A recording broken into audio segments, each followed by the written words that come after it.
Hey, welcome back everyone. It is now December 2nd of 2021, and ever since the very end of The Mandalorian Season 2 and The Bad Batch, a lot of Star Wars fans around the world have been very intrigued about the future of course, exactly what Jon Favreau and Dave Filoni are about to bring to us for the overall brand when it comes to new Star Wars TV shows, be it live action or animated material, and much more to come. This is Mike Zero. Make sure to subscribe if you're new to the channel for future Star Wars updates. Also, by the way, guys, I am on Twitter at Mike01 if you guys want to go ahead and give me a follow on there. I do post a couple of fun and entertaining things on there from time to time and interact with you guys further. So, the big deal right now is that we already know that the book of Boba Fett, the marketing is moving along very smoothly. We have a number of TV spots already coming out for the 7-episode series that's going to stretch into early 2022. By the way, we have a lot more coming our way also for the Kenobi TV series. The marketing is going to begin very soon for that as well, to really kind of give fans a perspective on exactly what Deborah Chow has been up to and exactly what her vision for the Star Wars Kenobi series is really going to be like. But moving past all of this, alright, a lot of fans will never forget what happened in February of this year with actress Gina Carano when she was fired in a very unexpected way by, of course, Lucasfilm and Kathleen Kennedy as a whole, right? We all witnessed this of exactly how she was fired in a very, odd way through Twitter hashtags and Twitter trends. It just didn't seem right to a lot of the fandom.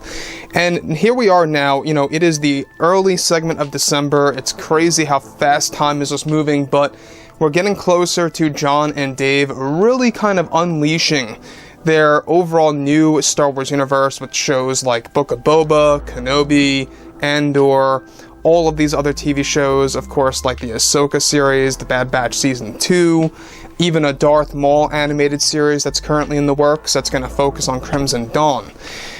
But focusing on Gina Carano now, what's really intriguing about all of this is that with Kathleen Kennedy still holding issues with the Acolyte series, both Jon Favreau and Dave Filoni are currently developing their new Star Wars TV shows for Disney Plus that will be announced at Star Wars Celebration 2022. Now, it's described, however, that many adjustments are happening behind the scenes in order to regulate the franchise properly. One big move by of course, Favreau is the rehiring plan of actress Gina Carano for The Mandalorian Season 4 and future Star Wars projects that will extend from all of that. The higher-ups over at Disney had recently approved that Gina would be able to come back if she is to portray a brand new character, and not Cara Dune, as we discussed a couple of days ago. Now, Disney's plan for Gina Carano's return is to not only make her into a new character for the Star Wars universe, but to also make her a relative to Cara Dune that will be Force-sensitive in the Star Wars TV shows. This is something that Jon Favreau was pushed to agree with for the time being, and that currently this is what Disney wants to do with Gina Carano's return in order to push away from the problem of Gina being associated with Cara Dune. Now, by making her into a relative to Cara Dune makes things unclear, however. It's unknown if she will be a sister to Cara Dune or perhaps even a cousin of the character. All remains a mystery now regarding that. However, Jon Favreau is set to have another meeting with the higher-ups over at Disney by this January, before he begins pre-production of Mando Season 4 sometime in March. Now, Jon Favreau is said to not only be entirely, of course, happy with Disney's choice to actually make Gina Carano into a relative of Cara Dune, given that this was Favreau's creation and how he made Cara to fit Gina specifically. Now, Disney is also looking to recast Cara Dune using a brand new actress and/or killing off the character entirely so that they don't have to deal with this character in the meantime in order to focus on the new. Gina Carano is said to have actually agreed with this opportunity to come back into the Star Wars universe, as she feels it will give her a chance to not only start over, but to also experiment with a new character that will hold more power. Carano, however, still is said to be very much a skeptic over this decision, and that Favreau is pushing for changes to happen by Disney in order to allow Cara Dune to come back in a fair way that Disney can agree with. Now, this plan by Disney is to also make some of the fans who dislike Gina Carano as Cara Dune forget, of course, about the whole situation that happened in February. This in turn could very well make the situation even worse for Disney, as many fans just want Cara Dune to return. Even some of the creators over at Lucasfilm are said to actually have disagreed with the decision by Disney to do such a thing, with, of course, Gina Carano becoming a relative to Cara Dune. Now, Disney CEO Bob Chapek is said to be trying his best to convince the other higher-ups at Disney to do something different than this for Gina Carano's return, as he believes this could very well create a form of backlash at the maximum.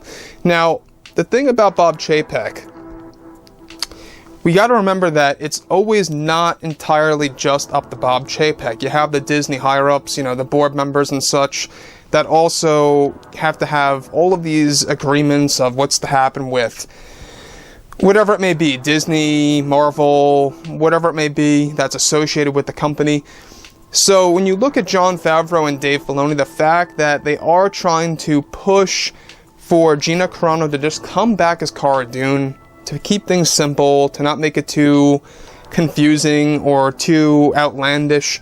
I don't know about you guys, but I feel like that making her into a character is one thing, but making her into a relative of Cara Dune, I'm not quite sure how that's going to fly with some fans out there. I mean, it could or could not work depending on how it's executed. It really all depends. It kind of doesn't make sense in a way, because you kind of think to yourself, why would they make the relative to Cara Dune force sensitive but not Cara Dune herself, right? So that's exactly, I can see why they're trying to most likely lean towards ending that character, not paying attention to Cara Dune at all, to kind of reset things. But at the same exact time, we all know that Jon Favreau, we talked about this before, that he himself even said that he made Cara Dune specifically for Gina Carano. The design of the character was based on Gina Carano. And that's a big deal because, let's face it, I mean, that essentially means that Cara Dune is Gina Carano. The character was designed for her. And I think that at the end of the day, I mean, hopefully Jon Favreau gets through Disney's, minds here in January when they have this new meeting that's going to take place before, pre-production is going to start for Mando Season 4 in March. Of course, they want to begin filming that particular season by the end of 2022 to prepare for a release in fall of 2023. So they plan on ending Mando with Season 4 before they move on to other Star Wars TV shows that's going to expand all of the characters like Din Djarin and Grogu and all the characters from the mandoverse at large. So I think that, obviously, given the fact that Gina Carano is also a skeptic about this, as well as Jon Favreau, it really does make one to wonder exactly whether or not they can pull this off.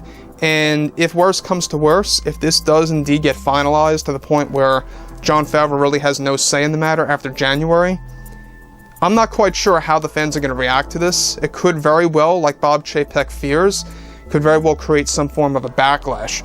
But we'll have to wait and see exactly what this is all going to really entail at the end of the day, how much screen time they're planning for Gina Carano to have in The Mandalorian Season 4 and such. I mean, obviously, she had decent time in Season 1 and 2 combined, but when you're looking at one season in isolation, bringing her back has got to be more than a cameo or a small role. They really have to really pay respect to her and give her something huge. And I think that's exactly what they're gearing towards. It's just about how they're going to go about doing it. So overall, guys, let me know what you think about all of this below in the comments. And if you guys did enjoy the content for today, make sure to, let me know what you think about all of this in, of course, the comments. And make sure to drop a thumbs up on this video to support the channel. And I'll catch you guys next time.